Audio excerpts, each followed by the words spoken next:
Hello दोस्तों, तो स्वागत है आपका ध्येय अचीवर नर्सिंग की इस अमेजिंग प्लेटफॉर्म का। आज के जो हमारा लेक्चर है, लेक्चर नंबर 5 होने वाला है। ठीक, पांचवा लेक्चर हमारा किस टॉपिक पे, सॉरी छठवां लेक्चर हमारा होने वाला है। ठीक, 5 लेक्चर इसके पहले हमारे आ चुके हैं थ्योरी के। ठीक, तो अगर अभी तक आपने उसको नहीं देखा है तो आप नर्सिंग एप्टीट्यूड की थ्योरी का जो प्लेलिस्ट है, लिंक डिस्क्रिप्शन में दिया हुआ, वहाँ से जाके देख सकते हैं। तो चलिए आज के लेक्चर की तरफ बढ़ते हैं, लेकिन अगर उससे पहले आपको जो है बीएससी नर्सिंग का जो है प्रैक्टिस सेट चाहिए, जो जिसमें कि आपको 10 सेट मिलने वाले हैं। ठीक, और प्राइस कितनी होने वाली है, 199 होने। सभी सब्जेक्ट इसमें होंगे, फिजिक्स, केमिस्ट्री, बायोलॉजी, ठीक, नर्सिंग एप्टीट्यूड और इंग्लिश। ठीक, 199 में आपको ये मिल जाएगी। ठीक, 10 सेट आपके होंगे। ठीक, यानी 1000 क्वेश्चन आपके होने वाले हैं। ठीक, सॉरी 2000 क्वेश्चन आपके होने वाले हैं। ठीक, तो इतने 2000 क्वेश्चन आपको 200 में मिल जा रहे हैं। ठीक, और हर एक प्रैक्टिस सेट की कीमत 20 रुपये से भी कम होने वाली है। तो अगर आपको चाहिए तो आप नीचे दिया हुआ नंबर आपका व्हाट्सएप का डिस्क्रिप्शन में, वहाँ से जाके आप लोग मैसेज कर सकते हैं। ठीक, तो चलिए आगे बढ़ते हैं। जो हमारा आज का टॉपिक है, प्रोफेशनल एटिकेट फॉर नर्सेस। ठीक, यानी नर्सेज के लिए प्रोफेशनल एटिकेट्स क्या क्या होने वाली है, यानी उनके अंदर कौन कौन से गुण होने चाहिए। ठीक,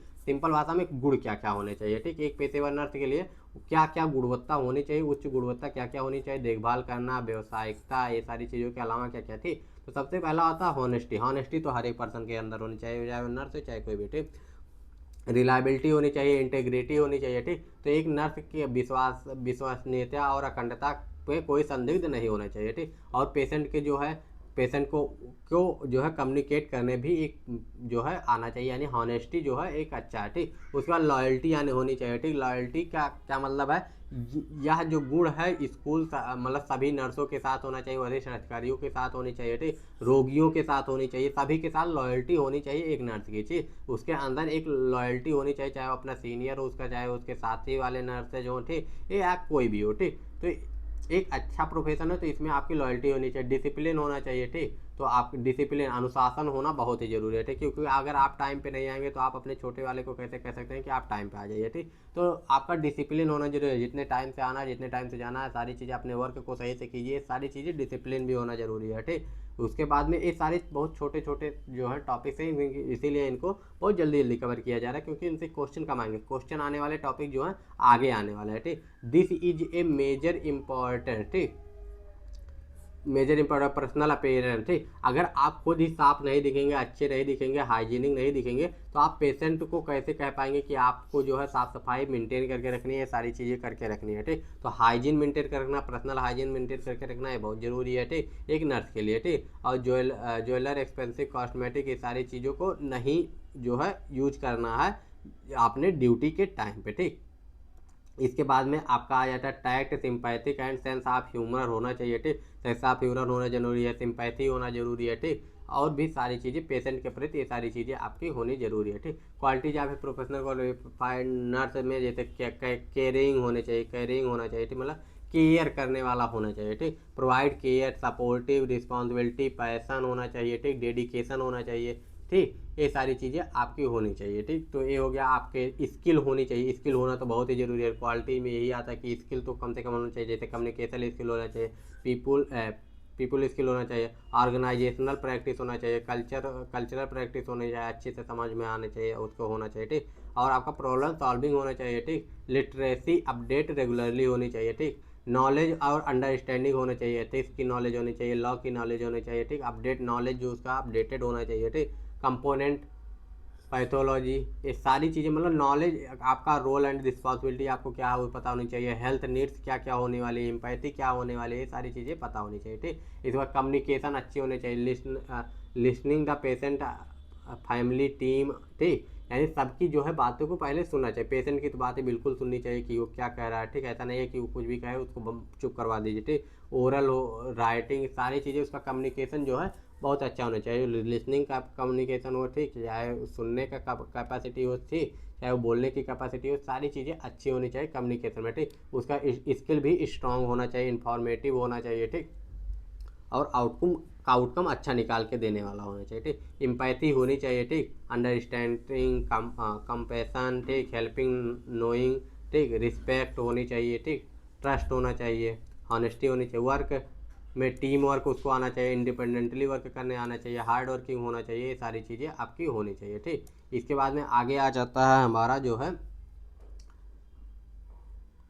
ऑप्टिमिस्टिक आउटकम होना चाहिए। Here is the additional qualified जो है, जैसे कंपैशन, इम्पैथी, इसके बारे में बात कर ही लिए, ठीक। इसके बाद स्ट्रांग कम्युनिकेशन स्किल होनी चाहिए, क्लियर आप जो कम्युनिकेट कर रहे हैं पेशेंट के साथ वो क्लियर होनी चाहिए, ठीक। और उसकी ही लैंग्वेज लोकल लैंग्वेज में हो तो और भी अच्छी बात है, ठीक। लोकल लैंग्वेज भी आनी चाहिए आपको, ठीक।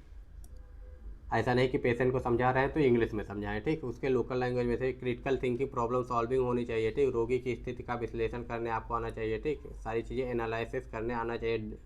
डिसीजन प्रेशर में डिसीजन कैसे लेना है ये भी आना चाहिए, ठीक। अटेंशन टू डिटेल, ठीक। डिटेल पे आपको ध्यान देना जरूरी है, ठीक।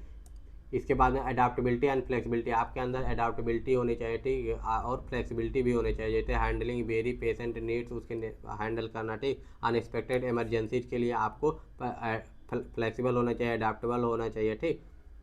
शेड्यूल कैसे एडजस्टमेंट करना है, सारी टेक्नोलॉजिकल कंपोनेंट आपको आना चाहिए, जैसे आपको क्लिनिकल स्किल आना चाहिए, टेक्नोलॉजी जैसे कंप्यूटर चलाने आना चाहिए, सारी चीज़ें आपको आनी चाहिए, ठीक। तो ये आता है एक नर्स का जो होता है वो होता है।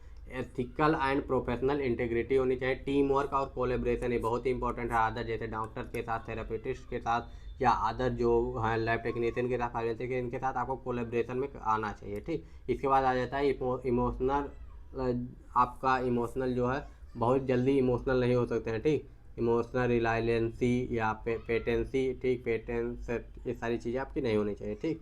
तो इसके बाद में आपका आता है commitment to life long learning, ठीक। और कमिटमेंट होनी चाहिए लाइफ लॉन्ग लर्निंग, जैसे भी कोई नई डिजीज आ रही है उसके बारे में आपको पता, कोई नया प्रोसीजर आ रहा है उसके बारे में आपको पता होना चाहिए, आपको सीखना होता है, ठीक। कल्चरल कंपोनेंट आपको पता होना चाहिए कि इस एरिया का बैकग्राउंड क्या है, इस एरिया का क्या है, इस पेशेंट का कल्चरल बैकग्राउंड क्या है, सारी चीज़ें आपको पता होनी चाहिए। लीडरशिप स्किल होनी चाहिए, जिससे कि आप लीड कर सकें। अगर आप टीचिंग में जा रहे हैं तो भी आप लीडरशिप स्किल होनी चाहिए। अगर आप क्लिनिकल में आ रहे हैं तो आपके अंदर में जो नर्सेज आ रहे हैं, जूनियर नर्सेज, उनको आपको ट्रेन करने आना चाहिए। एक लीडर की तरह आपको बिहेव करने आना चाहिए। टाइम मैनेजमेंट के बारे में आपको पता होना चाहिए कि कितने टाइम में क्या करना है, क्या नहीं करना है, ठीक। ये सारी चीज़ें आपकी पता होनी चाहिए। इसके बाद advocacy for the patient, patient के हितों के बारे में उसको बताना जरूरी है, ठीक। फिजिकल स्टेमिना और स्ट्रेंथ होना चाहिए, क्योंकि नर्सेज को कभी कभी दो तो तीन तीन तीन तीन तीन तीन घंटे जो है खड़े होना आना चाहिए, ठीक। प्रोफेशनल अपीयरेंस अच्छा होना चाहिए, बिहेवियर अच्छा होना चाहिए, ठीक। ये सारी चीज़ें अच्छी होनी चाहिए, इसमें कोई बताने वाली चीज़ है नहीं, ठीक। एम्पावरमेंट एंड एजुकेशन, एजुकेशन तो होना चाहिए, एम्पावरमेंट भी होनी चाहिए। रिलायबिलिटी और अकाउंटेबिलिटी भी होनी चाहिए, ठीक। अकाउंटेबिलिटी कोई चीज़ के प्रति प्रतिबद्धता, जिम्मेदारी, ये सारी चीज़ें आपके पास होनी ही चाहिए, ठीक। आगे बढ़े तो इनोवेशन और रिसोर्सफुल थिंकिंग, ठीक। इनोवेशन यानी नई नई चीज़ें ढूंढना, नए नए जो है तरीके ढूंढना किसी भी चीज़ के लिए, ये सारी चीज़ें होनी चाहिए, ठीक। उसके बाद इमोशनल इंटेलिजेंसी होनी चाहिए, इमोशनल इंटेलिजेंस, ठीक। तो ये सारे चीज़ें थी। बहुत ही छोटा सा वीडियो है, क्योंकि इसमें कोई चीज़ इंपॉर्टेंट नहीं, बस चीज़ें हैं जो आपको पता होनी चाहिए, इसीलिए ये सारे वीडियो बनाए जा रहे हैं, क्योंकि आपके टॉपिक में है, ठीक। टॉपिक को ऐसे स्किप नहीं किया जा सकता, नहीं तो यहाँ से क्वेश्चन आने की संभावना ना के बराबर है। लेकिन फिर भी आपको जो है एक बार बताना जरूरी है, एक बार इसको दिखाना जरूरी है कि ये सारी चीज़ें आपके पास एक बार आप गो थ्रू करके जाएंगे तो आपके लिए अच्छा रहेगा, ठीक। क्वेश्चन अगर इसमें से आ सकता है तो कैसे आ सकता है? रोगी के भावनात्मक समर्थन प्रदान करने के लिए नर्स के लिए निम्नलिखित में से कौन सा गुण सबसे आवश्यक है? क्रिटिकल थिंकिंग, तकनीकी क्षमता, सहानुभूति, नेतृत्व, ठीक। ये हो गया। इसके बाद में आ जाता है a nurse must ensure patient confidently and uphold ethical standard, this demonstrate which की क्वालिटी, ठीक। यानी एक नर्स को रोगी की गोपनीयता सुनिश्चित करनी है, नैतिक मानकों को बनाए रखना चाहिए, यह दर्शाता है कि कौन सा गुण प्रमुखता से है, ठीक। कमेंट करके बताइए। आप लोगों को हर एक क्वेश्चन का जवाब जरूर देना चाहिए, चाहे वो आप गूगल से ढूंढ कर दे या लेक्चर को दोबारा देखें, लेकिन अगर आप एक क्वेश्चन का जवाब ले आ रहा है तो मतलब होगा कि आप कुछ तो पढ़ रहे हैं, ठीक। कुछ चीज़ें आपको आ रही हैं, तो अगर ये क्वेश्चन आप ऐसे क्वेश्चन आप बना ले जाएंगे तो आपका एग्जाम में कोई भी क्वेश्चन आए, ठीक, वो आप बना ले जाएंगे, ठीक। अगर सोचने की क्षमता आप विकसित कर लेंगे। What quality allow a nurse to respect the understanding patient from the diverse cultural background, ठीक।